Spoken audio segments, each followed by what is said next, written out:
Today I'll tell you the story of a 14-year-old Muslim girl who messaged me looking for help for her family who wants to leave their country. The girl's name is Ishwa, and our interaction really paved the way for me to do some deep thinking into what we are really offering, what Christians are really saying when we talk about the gospel or the good news of Jesus.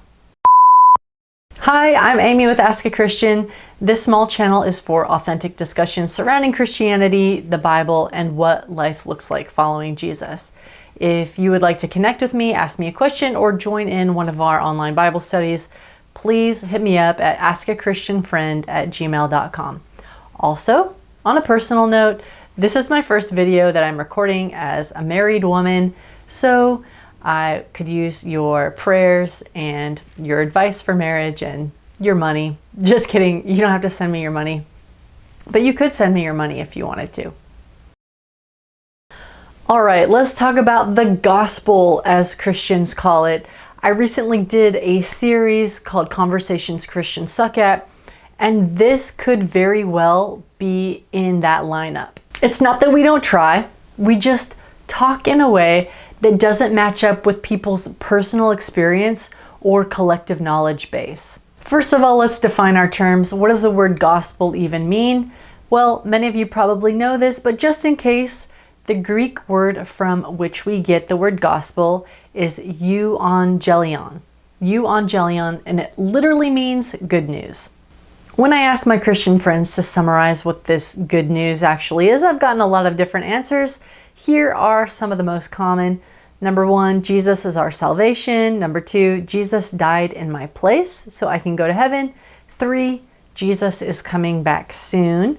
And 4, it's the story of redemption. Okay, my people, here's what I'm trying to say about this. None of these answers are actually wrong. They just sound like blah, blah, blah to people who are not already Christians. It seems so simple to an insider, but for everyone else, that language is disorienting. Thus, this video. So here's where that story of Ishwa, the 14-year-old Muslim girl I was telling you about, really comes into boosting my understanding of what Christianity is selling in the marketplace. I was typing on my laptop the other day and I got a pop-up from this girl named Ishwa who introduced herself, saying that she had found some of my content on YouTube and she just thought I looked like a friendly person who might be willing to help. Her story is that her family never thought anything like this would happen with the Taliban, but now because they have some ideological differences, her family's lives have been threatened. And so they are desperate, reaching out to anybody in the US to see if they can secure a visa or some way of coming to the US. All of the horrors of war that are going on in Ishwa's country have made her really reflective and really open to deep conversation. And so after a few back and forths, I asked her, what do you think in this world? What things do you think are worth fighting for and dying for? And she answered, love, peace, and freedom.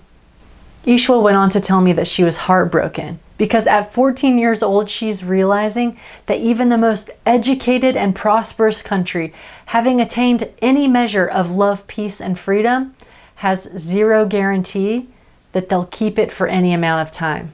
This young woman's country is bursting apart at the seams, and though her family is well-to-do, their wealth is not serving them when it comes to procuring the processes or the paperwork that would make them US citizens. It's these kind of gut-wrenching conversations with Ishwa and about 30 other people since last August that have really given me an insight into what the world offers and how good the message of Christianity actually is. I am seeing firsthand what the systems and the governments and even the nonprofits set up by man yield. It's nothing. They all crumble. Even the ones that start off with great values and great ideals and great leadership, they eventually crumble. And we'd all like to get out of here. We'd all like to become citizens of another land, another country, another government that was ruled by other-centered love. A place where the leaders and the citizens would make every decision painstakingly based on whether or not it would serve someone else. And this is the cool part, because that is the message of Jesus. That there is another kingdom, one ruled by laws of love, and that although it's too expensive and unattainable for us, He's come to cover us and vouch for us and make a way for us to become citizens of that kind of kingdom. There are many scriptures in the Christian Bible that reinforce that this is the very thing that Jesus was talking about. Matthew 9:35 says, "Then Jesus went about all the cities and villages, teaching in their synagogues, preaching the gospel of the kingdom." At one point in his ministry, Jesus was about to leave an area where he had been preaching and ministering, taking care of people. The people in the area tried to persuade him not to go. They loved having Jesus around. You can read the story in Luke 4:42. But Jesus' response was this: "I must preach the kingdom of God to the other cities also, because for this purpose I have been sent." This message that Jesus was preaching about this coming kingdom of love is so important to people like Ishwa, to me, anyone who's tired of mistreatment, coercion, war, lovelessness, anyone who is looking for more than just temporary hope. This message is worth considering. This is why Christianity deserves a place on the shelf in the marketplace of ideas. The message of Christianity is the same message that Jesus taught. There is a kingdom built on other-centered love, and we have access to it through Jesus. He becomes the mechanism. He becomes the delivery method for access to that kingdom. And His government offers eternal peace, love, and freedom.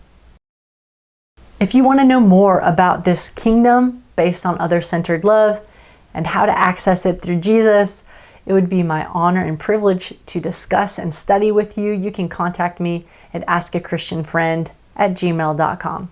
That's it for me today. I am so wishing you joy and peace for this journey, and I can't wait to see you next time on Ask a Christian. Bye for now.